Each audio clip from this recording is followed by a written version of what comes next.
Stathopoulos and Josh Phegan come together in an incredible podcast, Grow, Scale, Master. An energetic approach to drive progress, master skills, build strengths and put the strategy back into rapid business and personal success. Backed by real-world experience in rapid scaling to playing the long-term game of business, it's the story of all the lessons learned on the journey to mastery. Be inspired, renew your energy and chase the future with Grow, Scale, Master.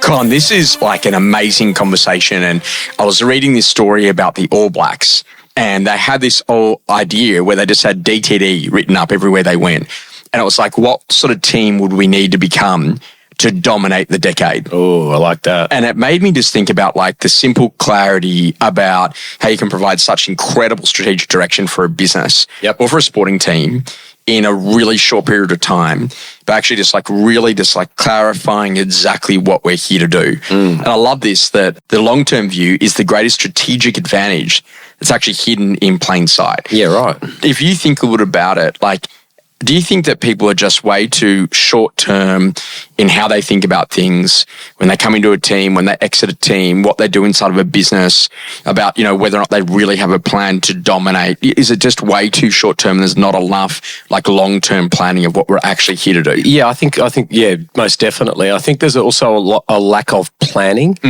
And a lack of actually working out what you want to achieve in your professional life and your personal life. Yeah. And I think because people haven't taken the time to actually work out what they want their lives to be like in the next 12 months, 36 months, 60 months, they just default to what's literally in front of them. So, for example, right now in Sydney, the market's really strong, right? We also know that in the next probably 14 to 30 days, that's going to shift because there's a lot more stock coming on market. So we need to be able to be adaptable. Well, it turned 2 weeks ago in Terrigal. Well, it turned 2 weeks ago in Western Sydney as well, right? Yes. But what I'm getting to is that if you're just chasing what's in front of you, you're only going to get what's in front of you. And I think this whole thing is that, like, if you're thinking about developing people, as an example, then what people really want is career progression. Yes. And I'm really seeing this very evidently in the buyer's agency space. Because there's a lot of them very quickly. And there's no real need to necessarily stay inside of a brand because no one has necessarily built a brand platform like we've seen in established residential. So it's a very immature section of the estate agency industry so far. Now, it's going to mature quite quickly, but the basic idea is that if you can give people like we've got a bit of a roadmap, right? So you come into a business and you might start in reception and then maybe you get a chance in leasing, and leasing lets you go into being a BDM, and BDM lets you then be a property manager or to swap into sales at that point, maybe do an operational role inside of a team, start as a sales agent inside of someone's business, continue to build through that, get to a significant amount of volume, become a senior agent potentially in that team, or potentially break off into your own, but ultimately then become a partner and be a part of the business. And what we've got is we've got like a series of like very clear metrics, which might be number of transactions that you've done, total amount of income that you've actually produced, length of tenure inside the organization, skill sets you've actually developed, you know, to try to make all that happen. And I just don't think that enough people have got that mapped out. And I don't think enough people are selling that in the recruitment phase.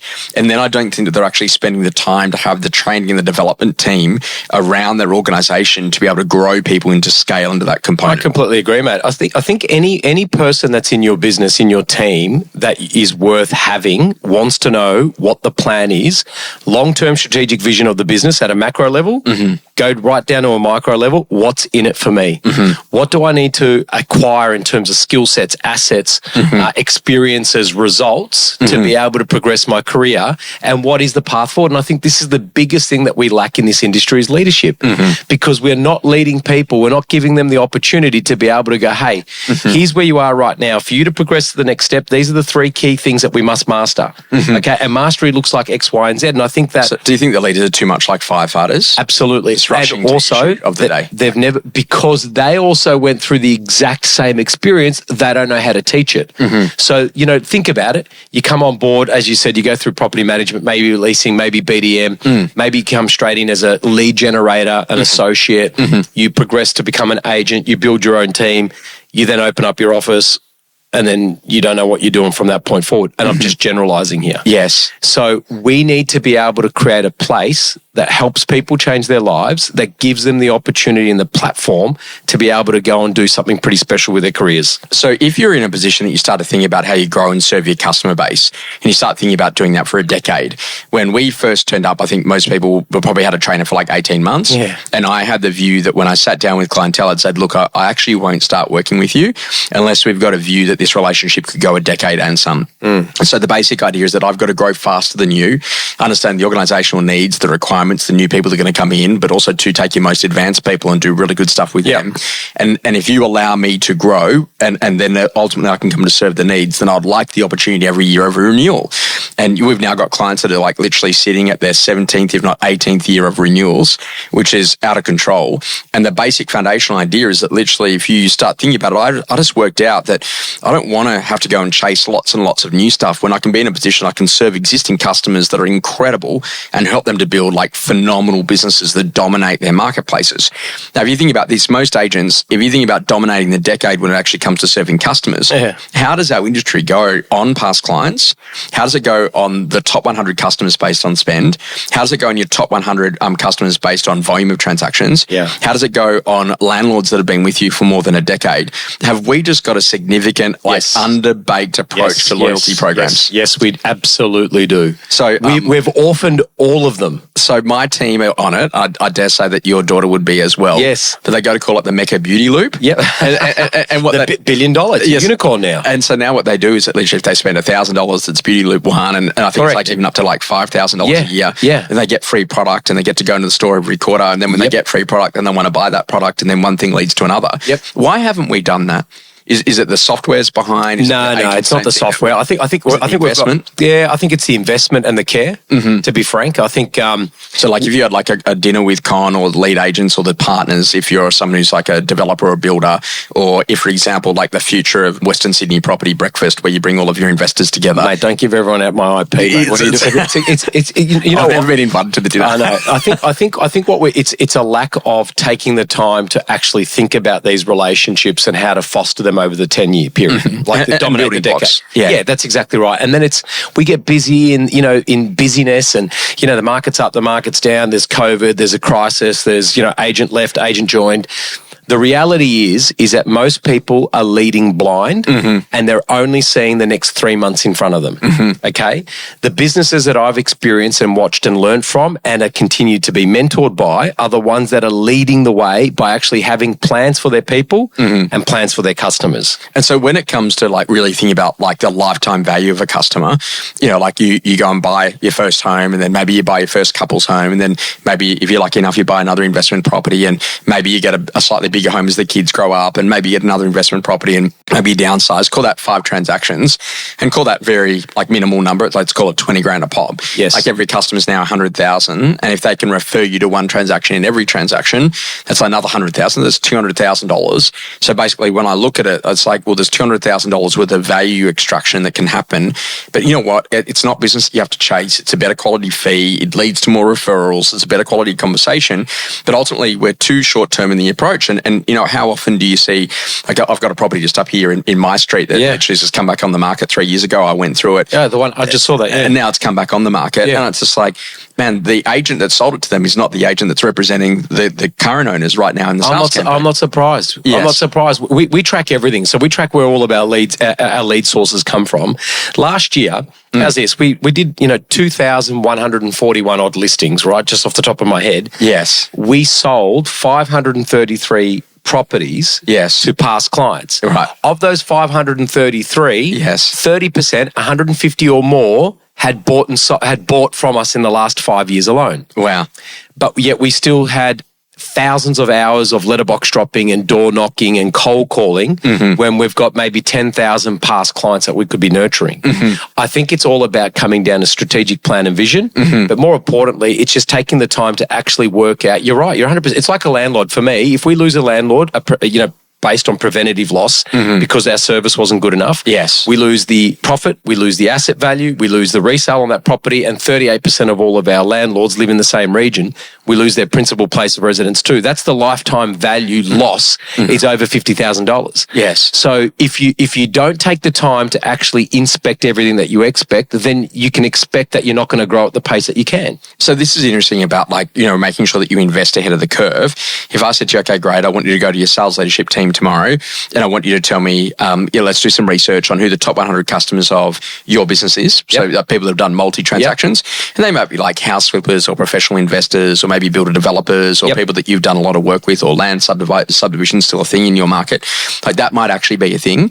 So like really going and saying, okay, great, how would we go to serve that customer base and continue to maintain that loyalty and that relationship? Yes. And I always say to people, I've not spent $1 on like some sort of an inducement or some sort of extra present or anything like that. But I do offer the one thing that you can't buy in the shops, which is a relationship.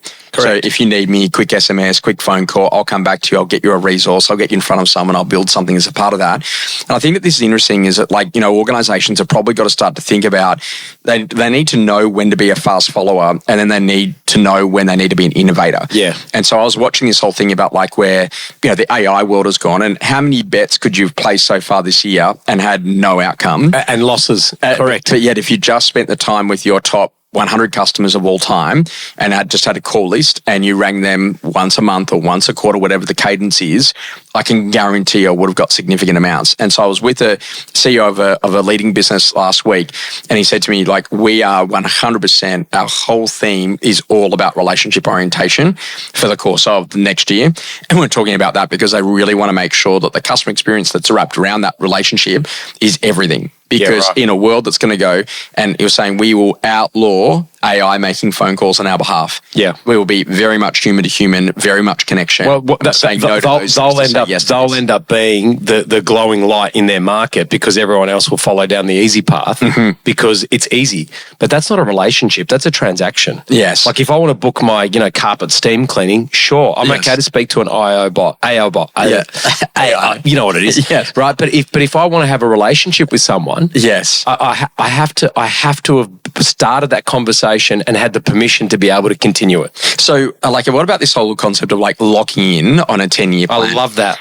We were just speaking about it. Yes. That's exactly what we must do. Now, look, here's the funny thing is Japanese insurance companies, right? Right. They operate... You're at random. I know. So Japanese insurance companies, their whole thing, their whole idea is a 10-year plan. They build it and then they try to find something that kills that company to replace it. Right. So it has this longevity. But every year, the 10-year plan gets revised. Yes. So have that vision, that foresight. What do you want your business to look like? Let's talk about total addressable market, market share, key markets, key agents, partners, revenue, profit, yada, yada, yada. All the standard stuff. Mm-hmm. Now do the exact same thing in your life. So what would happen if anyone who's listening to the podcast today just said this, I now need to lock in on a plan for the next decade.